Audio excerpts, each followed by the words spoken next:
Philadelphia News, team of my heart. You love this team. You've defended them when no one else did. But after another wasted season, tell me, how many more heartbreaks can you take? The Sixers promised hope, a new big three, a healthy Embiid, a veteran superstar in Paul George, an electric rookie in Jared McCain. But what did you get? You watched the season spiral. You watched the injuries pile up.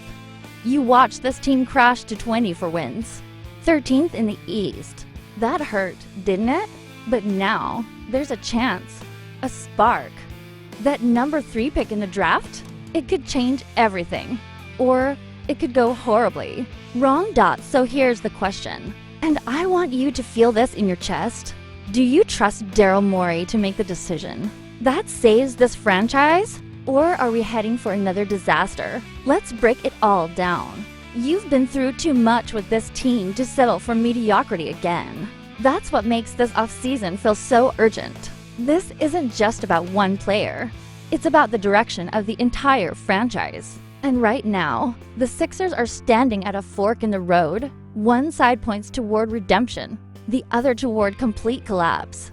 You saw what happened this year. Paul George was supposed to be the final piece, and instead, he brought more of the same: injuries, inconsistency, and that sinking feeling of what could have been. Jared McCain, the kid with the brightest smile in the building, brought hope with every three-pointer, until the injury bug bit him too. And then Embiid, once again, watching from the sidelines. You didn't need analysts to tell you the season was over. You felt it. So here we are. The 2025 NBA draft is on the horizon, and the Sixers hold the No. 3 overall pick.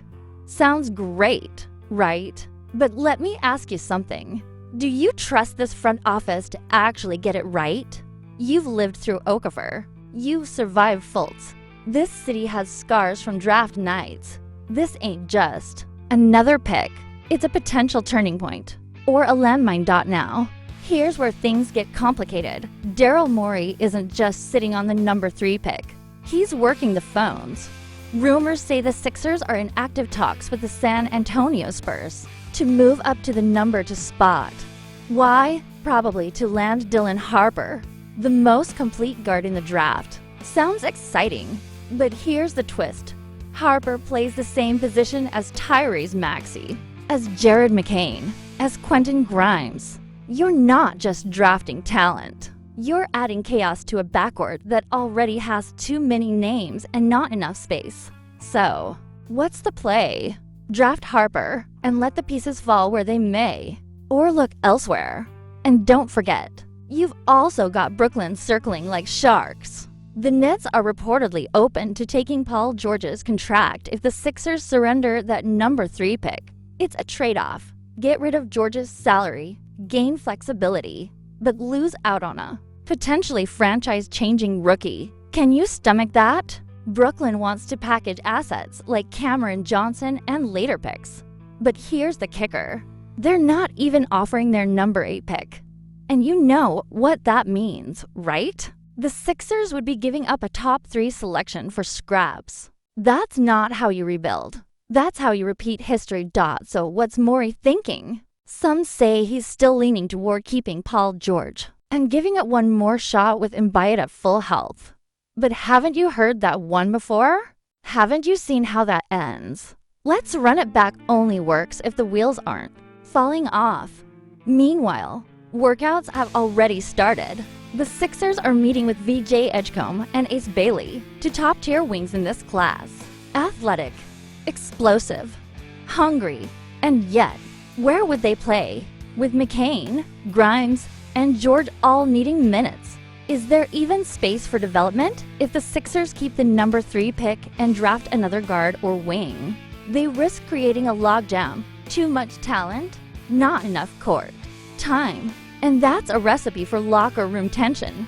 You've seen that movie before too, haven't you? Then there's New Orleans. Yeah, they're in the mix too. The Pelicans want to jump ahead of Philly to snag one of those same targets. VJ Edgecombe, Ace Bailey, Harper. And if they move up, it could shift the entire draft order. You blink, You lose your guy Dot, so here's where it gets real for you. This isn't just about evaluating players or cap space. This is about a team with a narrow window, already cracked. You've got an MVP who can't stay healthy. You've got a star who might already be fading. And you've got a fan base. You sick of waiting for next year. You're not here for another rebuild. You're here for results. You've been loyal through the process, through tanking, through second-round heartbreaks. And now, with the number 3 pick, the Sixers have a real chance, maybe the last chance, to flip the script. But the wrong move here, that could send this franchise back 5 years. That's not an exaggeration. That's the reality of draft night. You either make the right call and ignite a new era, or you make the wrong one and watch another season go up in smoke. So I'm asking you now, what would you do? Trade up, trade down, dump George, double down on youth? Or is the answer something Morey hasn't even revealed yet? The clock's ticking, and the future of the Sixers hangs in the balance. You can feel it, can't you? That tension in your chest when you think about what could go wrong. And let's be honest, you've lived through enough of these front office experiments to know that hope doesn't always mean success in Philly. But what stings the most is knowing this isn't just about one move. It's about a chain reaction. Because if Morey gets this pick wrong, if he misreads the board, bets on the wrong guy, or settles for a package that looks good on paper but fails in reality, you'll be stuck watching another season slip through your fingers before it even begins. There's pressure everywhere, and not just from you or the fans. Embiid's camp is watching. Maxey's watching. Even McCain, still recovering from injury, is watching. They all want to know, is this organization serious about contending? Or are they still stuck in that limbo between trying to win and trying to rebuild? You've seen too many teams get stuck in the middle. You've seen it happen to the Wizards, to the Bulls. You don't want to be them. Not after everything this city has endured. Now imagine this. The Sixers stay at number 3 and take someone like Ace Bailey, a bucket getter, athletic, flashy, but young, raw. You know what happens next, right? He'll sit behind Grimes, behind George, maybe even behind McCain. And that's not development. That's wasting time. So what? You just stash another lottery pick on the bench while your season crumbles again by February. And if they trade the pick to Brooklyn, let's say, and offload George's deal, you finally free up cap space. But for who? Free agency doesn't have that savior type player anymore. You can't just throw max money at the next Tobias Harris and expect confetti to fall from the ceiling in June. That window to lure a game changer might already be closed. So unless Morey's got a secret target up his sleeve, you have to wonder, is clearing George really the answer or just a shiny distraction? Think about the Spurs situation too. You move up to number 2, maybe land Dylan Harper. You get the most NBA ready two-way guard in the draft, but you also put him in a logjam backcourt where everyone's hungry and there's only so much ball to go round. Maxey just earned the bag and the All-Star nod. McCain showed flashes of brilliance. Grimes wants to prove he's more than a role player. You toss Harper into that mix, and now you're not just managing egos. You're managing minutes that don't exist. And look, Harper might be special. Maybe he's the next Jalen Brunson. Maybe he's the guard who finally brings balance and leadership and heart. But he also might take 2 seasons to develop. Can Embiid afford to wait 2 years? Can you? Because you've already waited 10 years since the process started, and you're still sitting here asking the same questions. Is this the year? Now, let's say nothing happens. Let's say the Sixers don't trade up, don't trade down, don't move George. They just stand pat and make a pick. You cool with that? Because standing still in this league, it's as dangerous as making the wrong move. Teams like Indiana, OKC, and Orlando, they're not waiting. They're stacking young talent, growing chemistry, making real noise. If you're standing still, you're falling behind. Period. Dot. And don't forget New Orleans.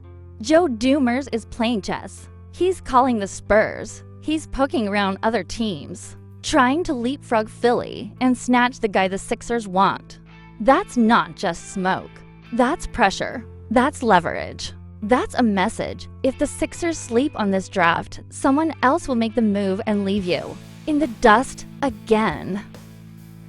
There's also the locker room dynamic you can't ignore. If you keep George and draft another ball-dominant player, what happens when things go south in December?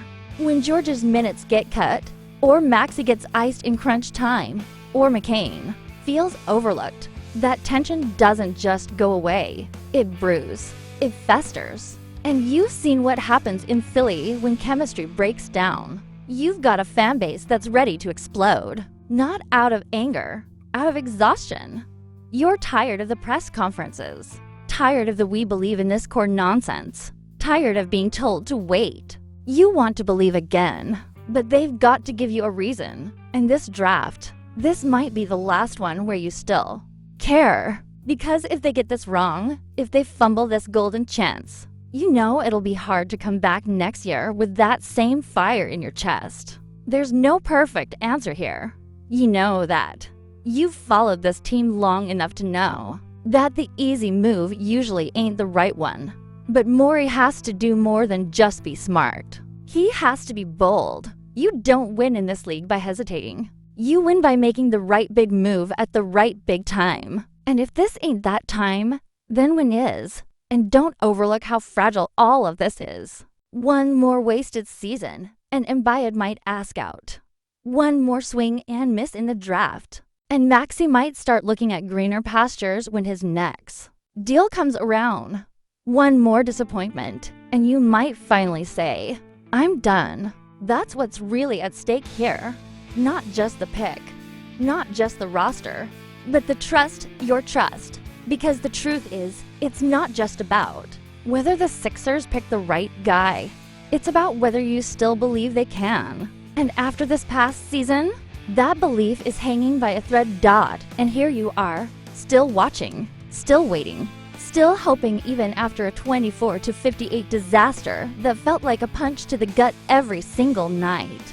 You watched Embiid limp off again. You watched McCain show flashes before the injury hit. You saw Paul George look like a shell of what you were promised. And still, you're showing up, still rocking that red, white, and blue like it means something. Because it does mean something. Not just to you, but to every kid who grew up watching Iverson take on giants. Every fan who screamed at their TV when Kawhi's shot bounced 4 times. Every soul in Philly who refuses to give up. And that's exactly why this pick has to matter. Because this isn't just another lottery roll.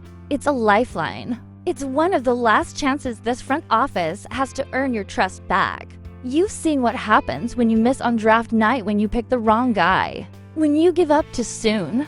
When you trade promise for hope that never delivers. You don't want another Okafor. You don't want another Fultz. You want someone who walks into training camp and changes everything. Someone who looks you in the eye and says, "You've been waiting long enough." But let's be real. The Sixers can't just swing for upside. They can't sell you on potential again. You've heard that word too many times, and it doesn't hit the same anymore. You want someone who can play now, contribute now. Give Maxey some breathing room. Give Embiid a reason to fight for this city again. You want to feel like this team has a plan beyond just crossing fingers and praying knees hold up. That's why trading up could be a smart move if, and only if, they know Dylan Harper is that guy. Not maybe. Not possibly. Not give him to yours. Now. Because Harper is tough. He's strong. He's got that fight in him. But if he's not going to start, if he's going to be buried behind Maxey, behind George, then what's the point? That's not a step forward, that's wasting time again. And what about Edgecombe? Or Bailey? You like what you see on tape? But are they ready for this spotlight? For this city? You've seen young players come in here and fold under the weight of expectations. And that pressure isn't going away. Philly doesn't hand out grace periods. You either show up or you get shown out. So Morey better be damn sure that whoever they bring in can handle the noise. Because the boo. Birds don't. Wait for midseason dot, and if the answer is trading down, then it better come with real return. None of that we got future picks garbage. You don't care about 2029. You care about now. So if Brooklyn wants that third pick, and they're dangling multiple firsts and taking Georgia's contract, you better see someone like Kim Johnson walking through the door, ready to suit up, ready to work. Because a rebuild isn't what you signed up for, not after all these years. You want to win. You want to matter. Every single move this team makes in the next few weeks is going to shape what you believe come October. And right now, belief is fragile. You've seen too much losing, too much drama, too many promises that didn't deliver. You're not here for another trust the process speech. You're here for wins, for playoff moments, for nights that make Broad Street feel like the center of the universe. Morey knows that. He knows what's at stake. And maybe that's why he's playing it close to the chest. Maybe he's got something big coming. Maybe he's holding that third pick like a poker chip, just waiting to flip the table when everyone least expects it. You can only hope. Because this city's ready. This fan base is ready. You're ready. But one thing's for sure, if they mess this up, if they walk away from this draft night without making a move that hits you right in the chest, with excitement, with pride, with belief, that might be it. That might be the moment where you finally say, I gave them everything, and they gave me nothing. So here's the real question, the one that should keep Morey up at night. Are you going to feel proud to wear that jersey next season? Or are you going to feel stuck again, watching another wasted year from the sidelines? If you believe in what we're building here, if you want to stay in the loop and never miss a moment, that could change this franchise forever. Click that subscribe button right now and hit the bell too, because the second this trade drops, the moment this pick is made, you'll want to be the first to know. This isn't just Sixers news. This is the future, and you deserve to be part of it.